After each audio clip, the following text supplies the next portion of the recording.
welcome back to the 4th episode of the Live, Love, Langmuir podcast. Thanks for tuning in. So this is our special Valentine's Day episode. I'm Guneet. I'm John. I'm Brianna. I'm Sonia. I'm Alysse. And I'm Joseph. You may have noticed we have another person joining us today. That's our new quad director, Alysse. I'm going to give her a round of applause. Thanks for coming on the episode. So, like I said, it's our Valentine's Day episode, and we have a few different topics related to love languages, dating, self-love, and all that. So, something that is often a topic of discussion is dating in college. I, for one, personally, I don't believe in dating in college. I know people do it, and I know people do it successfully.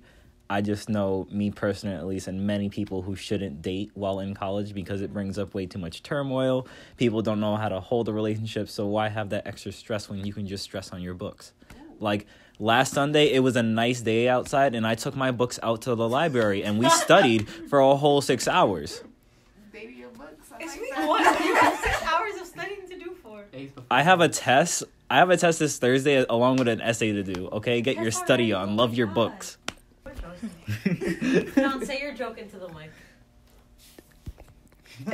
No, not gonna.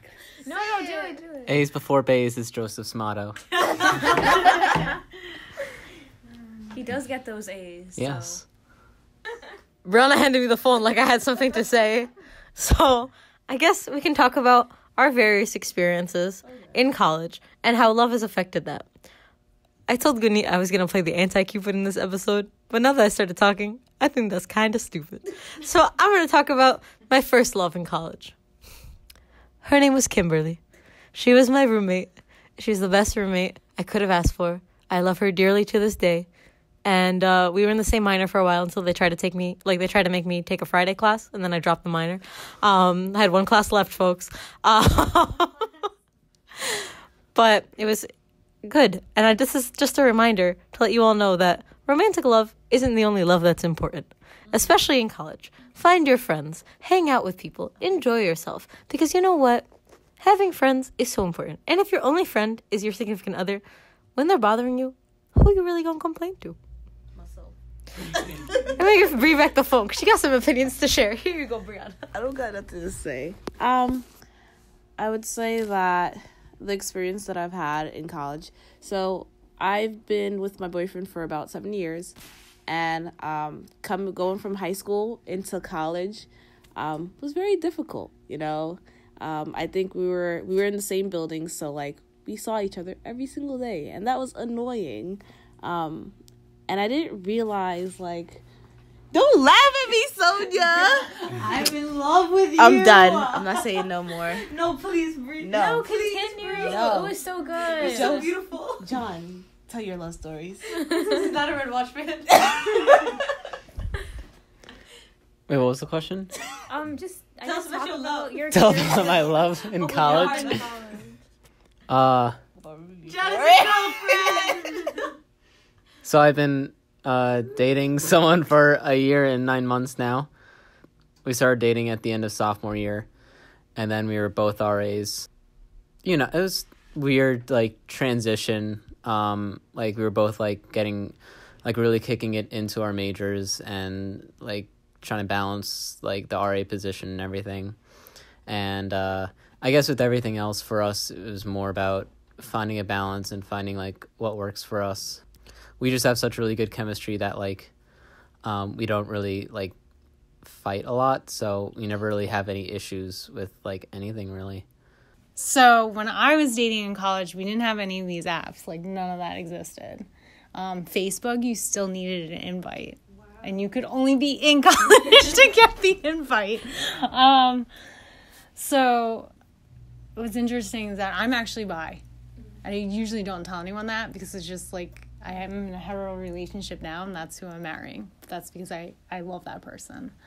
But in college, I realized that, like, I went to a Catholic high school, so I was always oppressed, like, you don't think about those things, and probably within 2 weeks, I realized I just liked people, and who I was attracted to always presented in more of a masculine manner, so I struggled with really dating females because I think they're socialized in such a anyway. So that's another. But thinking about dating in college, I dated this kid Andrew actually for 4 maybe 5 years, and Chuck, which is now my fiance, broke up with Andrew the night before I met Chuck. I don't know if that makes sense. Yeah, the night before.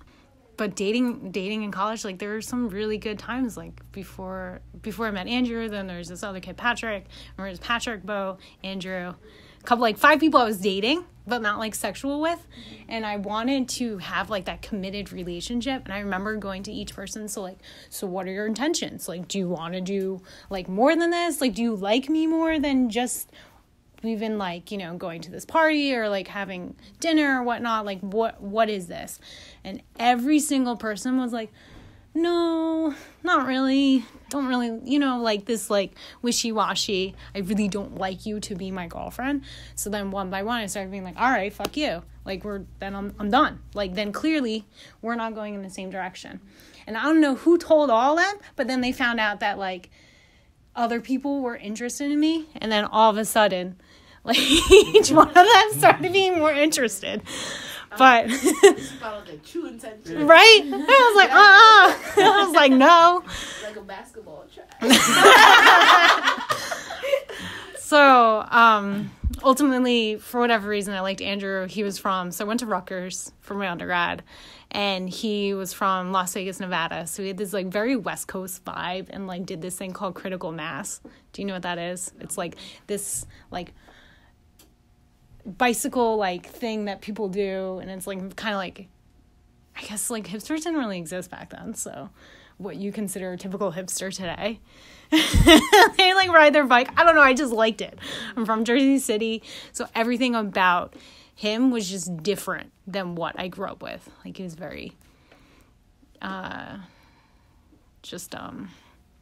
don't know if I would call the word neutral, but, like, just think of that very laid back, like, West Coast, like, everything rolled off his back, like, nothing bothered him, and I was super high strung, like, everything, like, super perfectionist. Like, I was, you know, an RA, I was going for all these other things.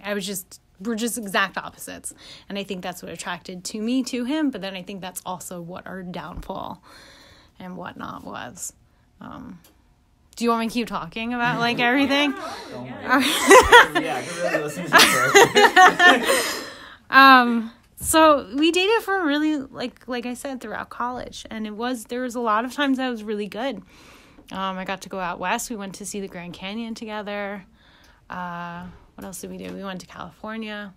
We took a couple of classes together, which was bad because I'm super competitive, and I did not like when he did better. I feel you. But he's brilliant. He's actually finished his doctorate and which I fucking hate him, but I also absolutely respect him. He's a fucking nerd.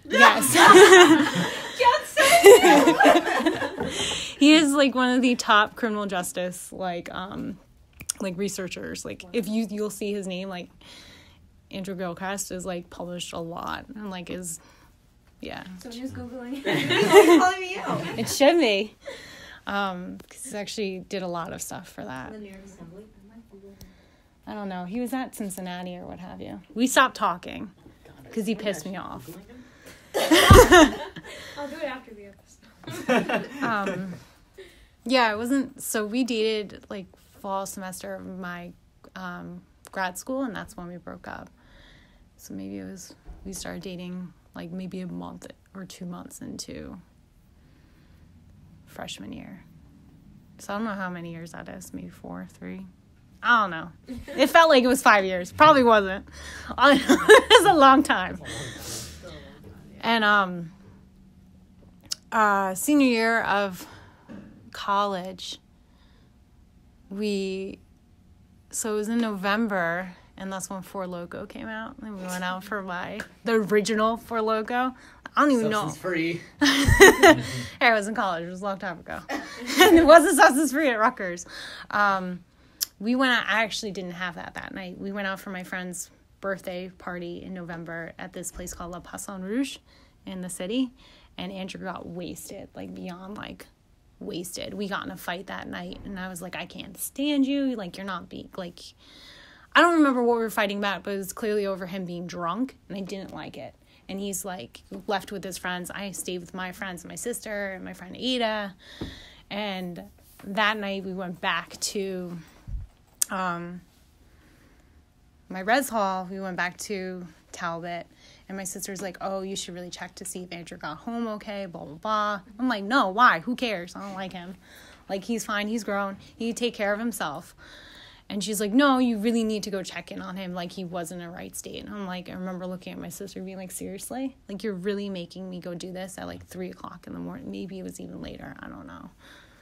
So, I remember walking down the stairs. I lived on the 4th floor. He lived on 1st floor. Of course, the apartment door was open.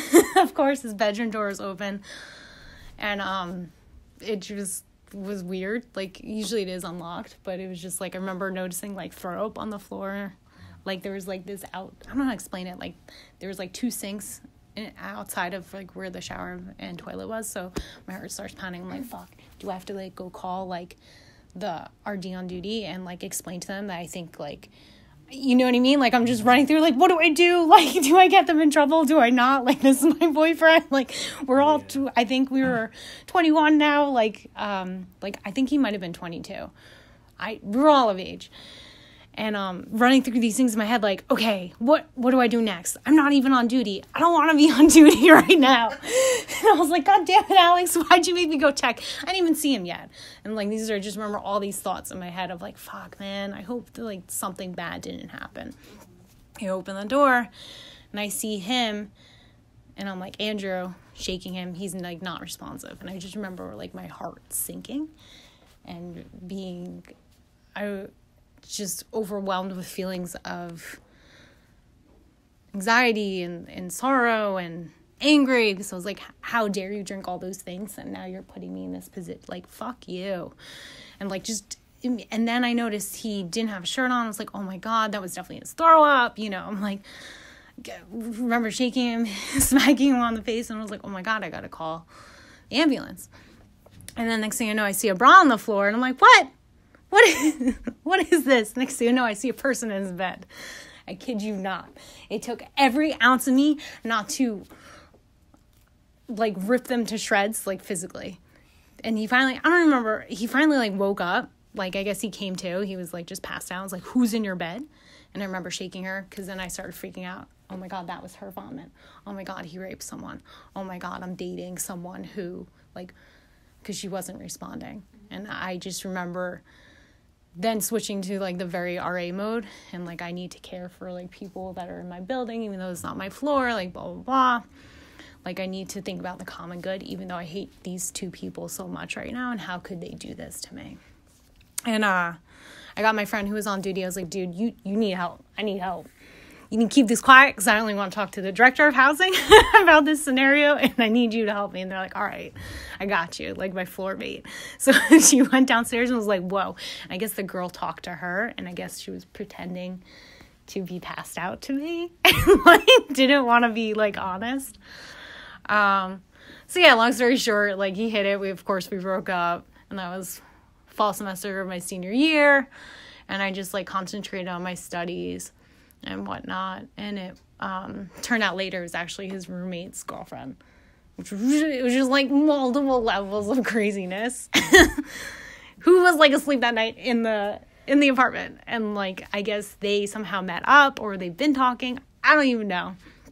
And found that out, and they were both, the roommate and the girlfriend, were in my major, and I had a class with them that spring. So this happened in November. Well, pissed. Like, I could not, I found out who it was, like, of course, right after winter break. And then I see first day of class in January, like, these 2 people in my class. And I just remember sinking in my chair being like, oh my God. Like, I have to sit in abnormal psychology with 20 other people, and 2 of these people are my least favorite people in the world. And, it was funny because I think a lot of like my life patterns involves like being vulnerable and just being open. And I stomached the courage to go catch my professor in that class, Dr. Langmuir, which I absolutely love. And was like, hey, I'm going to tell you a story really quickly. And he's like, Alysse, class is about to start. Like, can we talk later? I was like, no, we should really talk now because I need to tell you something. And he's like, okay. And I was like, he's actually a counselor that, like, practices as well, too, but then, like, was the coordinator there, blah, blah, blah. Had multiple classes with him. And I just remember him sitting up in his chair, and he was like, okay. I'm like, so, long story short, the kid that I used to date that I don't date anymore cheated on me. I saw the aftermath of the cheating of 2 naked people in the bed, and it was Sarah, blah, blah, blah, and she's the girl in her class. And he was just like, he just was like, gave me this face of like, what the fuck did this girl just say to me? And am I like on like a show or is this a soap opera? And I'm like, so, I feel really uncomfortable and I don't think I can sit and lecture. Or if you see me just get up and run out of the room, like it's because like, I don't know what to do with this. And, he was just like, he said some funny comment and it was just like, don't let others dictate like the good that you need in the world. Like people do shitty things. It doesn't make them like shitty people. Like, and you shouldn't let someone impede your education because you're fearful of being in the same room with them. Something along the effects of that. And it was just profound enough that like it was empowering that I was like, okay, fine. No, I'm going to sit in class. You're right. Because I shouldn't. And, he did the worst thing, which he told me later, and I still don't fully understand it. But he stands up at the podium, like shuffles his paper, and then looks at the girl and was like, oh, so Alysse and I were just talking about you. And I just sunk in my chair and was like, what? Why would you say that? Why would you say any of that? She didn't say anything, though.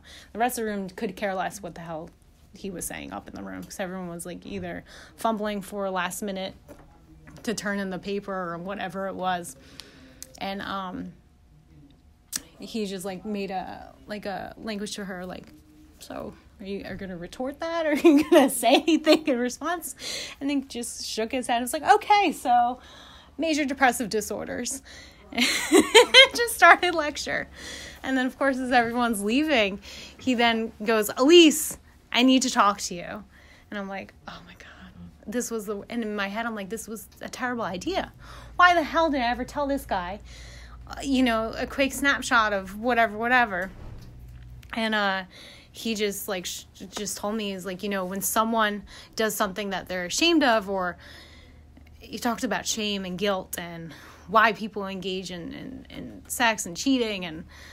But he said something to the effect of, because I was like, I'm pretty sure she did it. Or he's like, no, we know she did it because she would have said about what? You two aren't friends. Like, that's weird. A professor and another student are talking about you. You're not going to ask, what about? I'm like, oh, yeah, I guess that's a good point. And he's like, nah, she knows. Now she knows you know, so she'll leave you alone. And I'm like, what? That doesn't make sense. So, yeah, that's, like, the main story that reminds me of dating in college was that whole fiasco. And, thinking about what do I even like in relationships and not. And, there was a lot of things that I see now that, like, led up to, alcohol was involved, of course, but led up to them cheating. And he would always say something to me that I'm very difficult. I'm a very difficult person to love. And he would always repeat that, and I always hated that. Which is one of the nice things so I'm very, speaking of love languages, I like tangibles and sentimental. So like Chuck gives me tons, like I have tons and tons of cards, and just about every card, it's like, you were so easy to love, which just always reminded me of, the like exact opposite of these two individuals. Was that hard to, I guess, be open to love again? So I was an absolute shit show for a good a while. I would say I was very, very weary. I knew I liked Chuck the moment I met him, but it was always this like push and pull. Like, and I would just focus on my studies, and I was like, well, you're in grad school now, you need to do this, this, and that. It helped. I was living in Queens, and he was in New Jersey, and I was like, well, if you want to see me, you can commute the 2 hours to come and see me, and he did. So, How did you meet? so You don't gotta say if you don't. We- If it's too You just personal, you pass don't the have phone to to share. someone else. no, I don't mind. Unless you want to. No, you said open book at Quad meeting. It is an open book. So we actually met at so I went to Rutgers Newark because I was originally in the business school. And when I went there, the business school was only there. And I was going to transfer down to New Brunswick, but then I decided to stay because I liked it.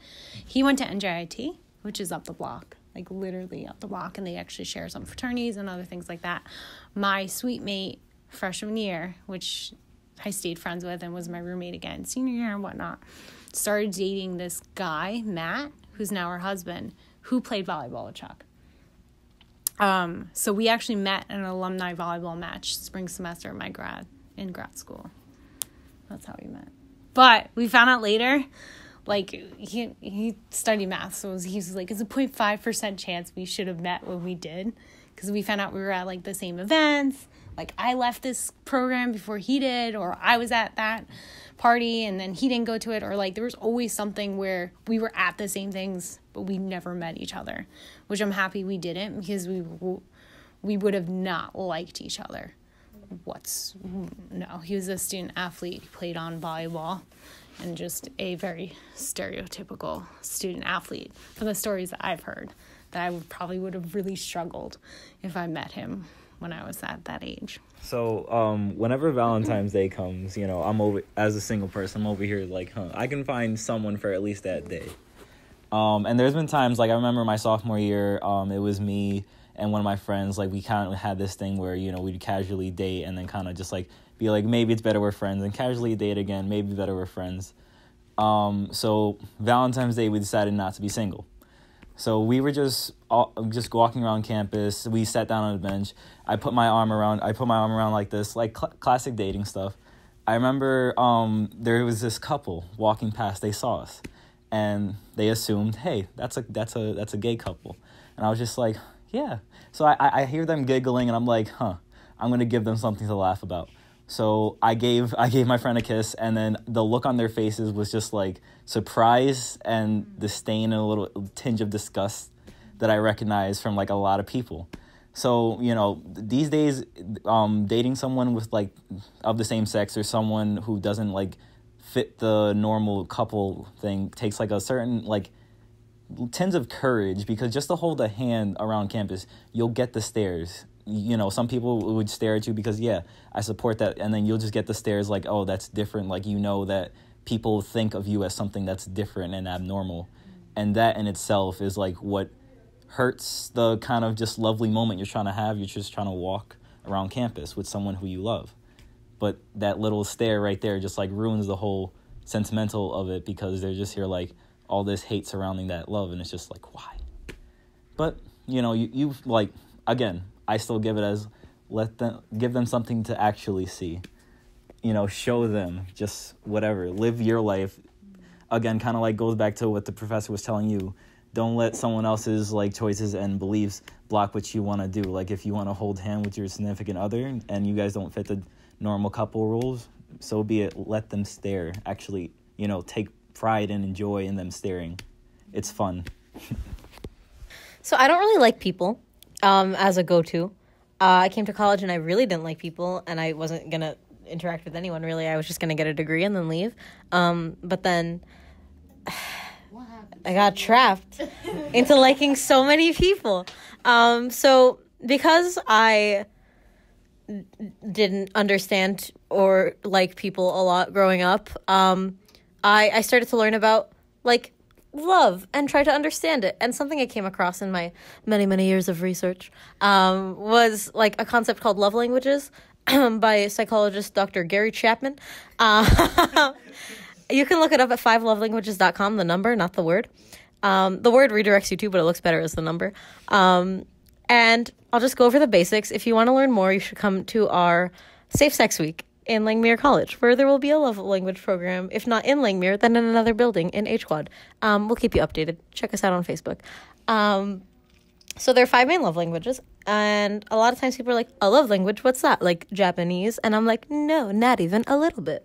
Love languages are different ways that people give and receive affection. It's like the best fit for a person. So there are 5, but they can materialize differently and they can look different on different people. So it's really just like a going off point to understanding how to make someone feel loved in a relationship. And it doesn't just apply to romantic relationships. It can go to any kind of relationship, I think, like, except like really professional ones. Like, don't go like hug your professor in the middle of class. But there are 5 love languages: physical touch, acts of service, words of affirmation, receiving gifts, and quality time.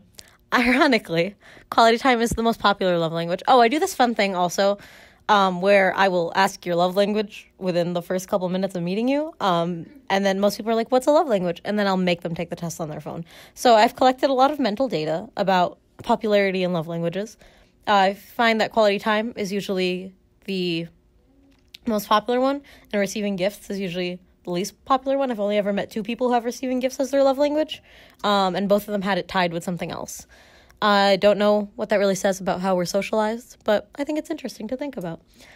Your love languages are fluid.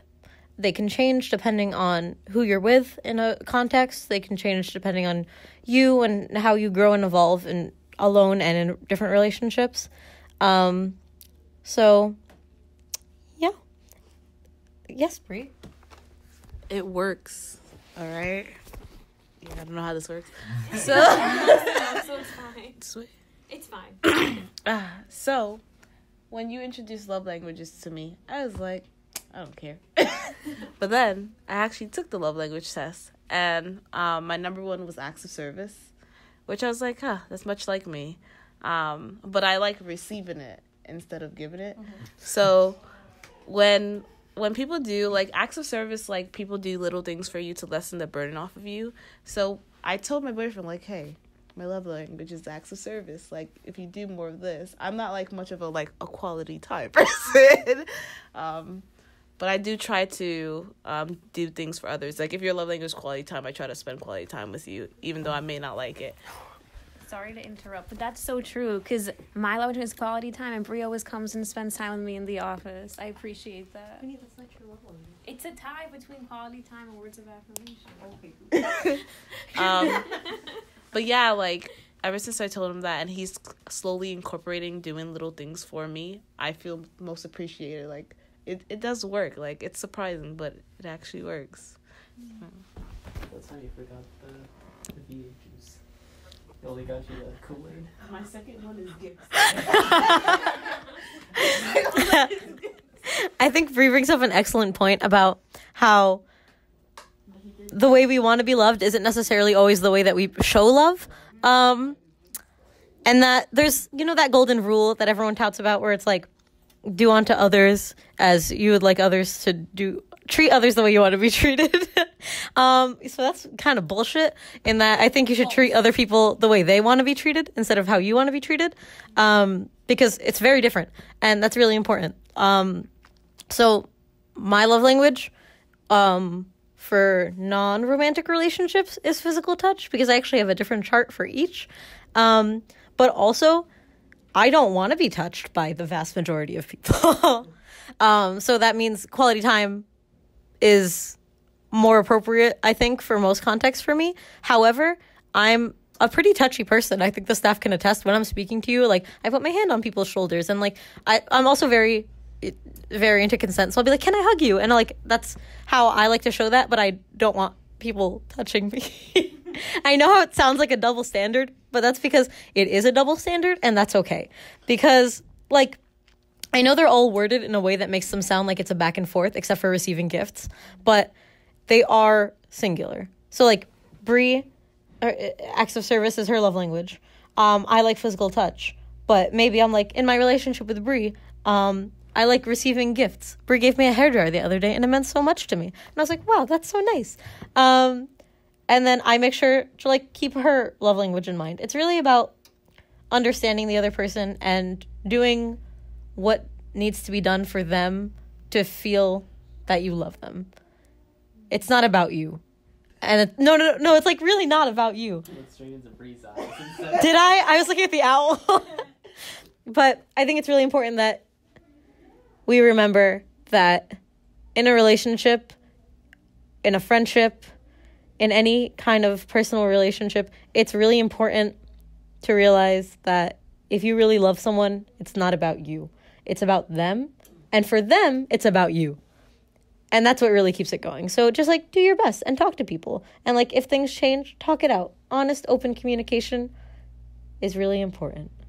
That's probably the most important thing. Also to that effect, if you're the person receiving things, it's also good just to receive what you get, basically. I personally don't know my love language, and I don't know if anyone else does. Yeah, it's quality time. Oh, it is? Mm-hmm. Oh. Take a test before. Yikes. See, like, and I don't really see that as true because, like, I don't know. Anyways, but like, you know, I take what people give me. Like, whenever Bree gives me gifts, like, I jump for joy. Whenever like someone's with me in the college office, I always, you know, say their name in like a whispery yell thing to show excitement, of course. Yeah, like Sonia, Guneet. That's usually my go-tos. You know, just to let the person who's like giving you whatever type of love they're giving you, just to let them know that, you know, you see it and you appreciate it, no matter if it's your love language or like, you know, something that they're just trying to do to appease you / appreciate you. You know, it's just good to, yeah, just take what you get and don't throw a fit. So we talked about how to love other people and the way they want to be loved, but how do you love yourself? And how did you reach that point where you were like, okay, I've kind of sort of accomplished this? I would say when I was younger, I would hate myself. I hated everything about me. And I think I hated everything about me because of what other people thought about me instead of thinking for myself. And then when I got away from those stereotypes and all those beliefs that people say about me or things they like, I don't know, discriminated or whatever, I started like looking at my own self and doing little things for myself to build my confidence and started loving myself first. And I feel like loving yourself first is important. Like I definitely couldn't be in a relationship if I didn't love myself first, because I wouldn't be able to give the love because it wouldn't be there. You know what I mean? So I think small successes, like small things to build your confidence about yourself. And then I don't know where's that point where you reach where you know, like, I love myself, but like when you do, I feel like that's when you'll be able to give love. I think, Brie, that you're never going to reach a point where you're completely done working on self-confidence and loving yourself. Because you know what love is overall? What is love? It's not a destination, it's a commitment. Ooh. So what you're doing every day is you're committing to being nice to yourself. Just like you commit to other people. Yes. And I think it's also important to realize that no one really cares about your flaws as much as you do. And like, also, if you're like a half decent person, I think it's like, if I look at someone, I'm not like, oh, look at these things that are wrong with them. I think of like the positive things about someone else. So like, why do I think that other people are going to look at me and see all the negative things about me? That's unrealistic because everyone is so worried about themselves. They don't care about you. Not in like, no one loves you, but like, it's not that serious. I know I sound very morbid on all these podcasts, but like, really, folks, we're really all gonna die at the end. So like, it's not that serious. I feel that. No, but I completely agree with Sonia in the fact that it's a commitment of like being nice to yourself, and it's like an everyday thing. Like, I remember the points in high school, like, you know, I hated everything about myself and I tried to change everything I could physically. Back when, you know, because I'm way too poor for plastic surgery to like change like my nose, because they used to pick on me for that. But yeah, high school is just a rough time. But like, you know, that moment I would say that I started, I guess, yes, true, throw the bullies in the trash. But the moment I guess I would start saying I started loving myself, this is like I picked like, you know, something about myself. Like I looked in the mirror and said, you know what, Joseph, you have really nice hair. And then the hair led to, you know, Joseph, you have really nice eyes. And then your nose isn't so bad. And then your nose is actually pretty cool. Had a lot of phases with my nose, but that's okay. But yeah, just that daily commitment of like finding things about yourself that like you find good about yourself and not letting your few, flaws, you know, determine who you are and ruin your day. So I agree with what you all said. Like, I really do believe that you can't love another person fully unless you've loved yourself. Because I think of philosophy, you can only take someone on a journey that you've already been down yourself. Like, it's like trying to find somewhere without having a map, or you trying to go somewhere but you don't know where you're going.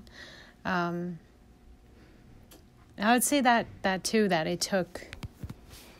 Yeah, I'm not really sure when it came to the point that I had a very secure sense of self. I don't know if it was just multiple things that occurred within my life that I guess it just built resilience and whatnot. But I just started to appreciate me for me, and then seeing like all the beauty that every other individual is, because they're not me, but then they're also them, and that's what makes them great.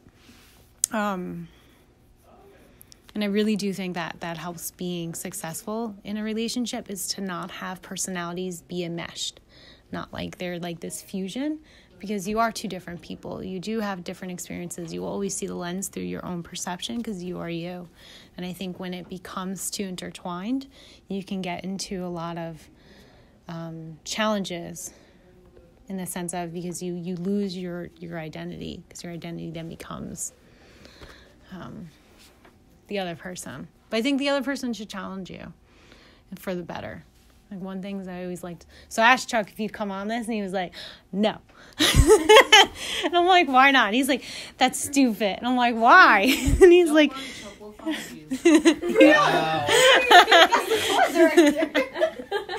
he was like, we will, he's like, don't put all business out there. I'm like, well, what do you want me to tell them? And he's like, I don't know. It's just, and I was like, well, how'd you know? Because I read what you wrote me. How did you know that I was the one? And then I was like, should I just tell him like a collection of memories and they're all good? He's like, yeah, but they're not all good, Alysse. And then I was like, hey. But that reminded me of just like that daily commitment, and then showing, that open communication of, he is a touch, and then I would say quality time. Whereas I like gifts and quality time, but I like gifts and affirmation. So I have like cards for literally everything, where he'll write long things. And I think it was like year 2 in our relationship where I said, I really like when people do this. And he listened. And like, I think that's what makes it work well, that like we listen to each other in those things. But we also have like similar taste in music, similar taste in humor. We laugh a lot with each other, which is kind of funny. Like, we'll be out with a bunch of people and only him and I will be laughing, and we're like, clearly no one got that joke. but we'll be like, all right, it's fine. Like, you and I will laugh and the rest of the room will look at us like we're crazy. It's okay, because I'm enjoying your company in the greater context. But I don't think, thinking about, that transition that you asked me, how could I, after that whole fiasco, really like be like, okay, I want to be vested in this. It took a lot of time in building my confidence and being okay with that vulnerability of, I don't know what the outcome's going to be. I don't know if I'm going to go down to the first floor from the 4th floor after going out and having to walk in and see that again. But I'm willing to take that risk. And I think that's just what I do every day. Like, I don't know, but even applying for a job, I'll throw my name in the hat. Let's be vulnerable and willing to take that risk. I think that's comes from that self-love and just trying those new things. That was so great. Alysse, I can listen to you talk all day. So inspirational. So what's today's wisdom? No one will love you like your books. No. There is no greater feeling than to love and to be loved, as long as it's healthy, open, and respectful of other people. Guneet, why are you looking at me expectantly like I feel like you always have something very inspirational. Okay. I think that with love, you have to be like open and vulnerable, kind of like Alysse was saying. And also when it comes to self-love, it's going to be very up and down. It kind of goes in waves sometimes. Don't be afraid of getting into relationships. A lot of times before you kind of find someone you kind of really mesh with, you break up with people for a reason. Maybe it's like a personality trait or something that you don't like. Well, now you know next time for when you actually try and find someone else, not to look for, you don't want that trait, and kind of what you don't like. So a lot of it is, don't be afraid of trying different things out, I guess. Ruby, I hope you're listening. The worst thing that can come out of any kind of relationship is that you learn from it. Happy Valentine's Day! Lang in there, folks!